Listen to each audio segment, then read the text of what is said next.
सोना जो हर भारतीय के लिए सिर्फ धातु नहीं है, भरोसा है, आज खुद सिस्टम में फंस चुका है। अक्षय तृतीया आने वाली है, वो दिन जब लोग मानते हैं कि सोना खरीदना बेहद शुभ माना जाता है और शुभ होता है। तो गांव हो या शहर हो, अमीर हो या गरीब हो, हर कोई थोड़ा बहुत सोना उस दिन जरूर खरीदता है। लेकिन इस बार कहानी कुछ अलग है। भारत में जो सोना बिकता है उसका 90% से ज्यादा हिस्सा बाहर के देशों से हिंदुस्तान में आयात किया जाता है, मंगाया जाता है। मतलब भारत खुद सोना नहीं बनाता, हमें ये सब बाहर से इंपोर्ट करना पड़ता है। जब कोई व्यापारी सोना बाहर से मंगाता है तो ये 4 स्टेप होते हैं। बाहर से सोना मंगाने का सबसे पहला स्टेप होता है डीजीएफटी से अनुमति, यानी कि डीजीएफटी से परमिशन लेनी होती है। सरकार तय करती है कि कौन इंपोर्ट कर सकता है। दूसरी जो स्टेप है सोना बाहर से मंगाने का, वो है शिपमेंट, जो पोर्ट के थ्रू आता है, सोना जहाज से भारत आता है। तीसरा कस्टम क्लियरेंस की उसकी जरूरत होती है। यहाँ कस्टम में चेक होता है सही कागज है या नहीं, टैक्स दिया गया है या नहीं, और जिस ट्रांसपोर्ट के थ्रू आता है उसका फुल पेमेंट किया गया है या नहीं। और जो चौथा स्टेप है बाहर से सोना मंगाने का, वो है ज्वेलर्स तक माल का पहुंचना। ये पूरी चेन स्मूथ चले तो मार्केट सही चलती है। लेकिन अब समस्या कहाँ आई है? डीजीएफटी रूल्स में कंफ्यूजन्स होने लगी हैं, प्रॉपर नोटिफिकेशंस का क्लियरेंस नहीं है और कस्टम्स ऑफिसर्स भी अनसिक्योर फील कर रहे हैं। तो इन सभी का रिजल्ट ये हो रहा है, सोना पोर्ट पर ही अटक गया है, मार्केट तक पहुंच ही नहीं पा रहा है।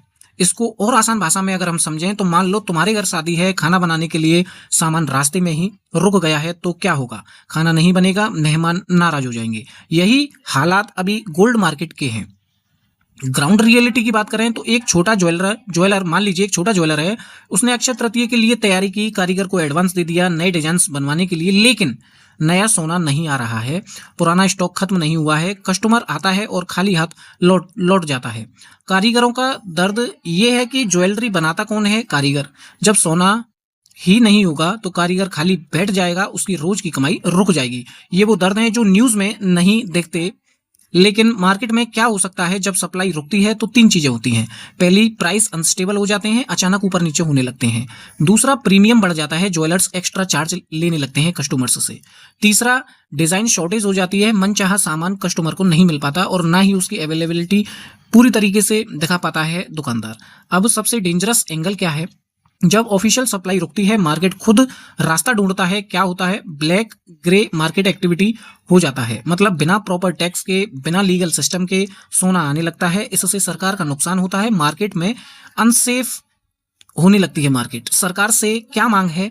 इंडस्ट्री कह रही है डीजीएफटी रूल क्लियर करो, कस्टम्स को डायरेक्ट इंस्ट्रक्शन दो, स्टॉक शिपमेंट्स तुरंत रिलीज करो।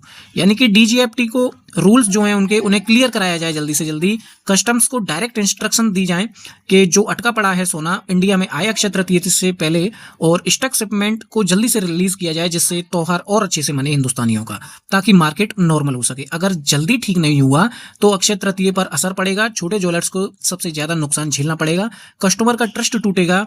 और सोना कभी प्रॉब्लम नहीं था, प्रॉब्लम सिस्टम में है। अगर सिस्टम स्मूथ है तो मार्केट स्मूथ रहेगी, सिस्टम अगर अटका हुआ है तो मार्केट में काफी झटके देखने को मिल सकते हैं। आपके लिए सीधा सवाल, इस बार सोना खरीदना सही रहेगा या थोड़ा वेट करना सही रहेगा? लेकिन त्योहार ऐसा है कि अक्षय तृतीया पर हर कोई सोना जरूर खरीदता है।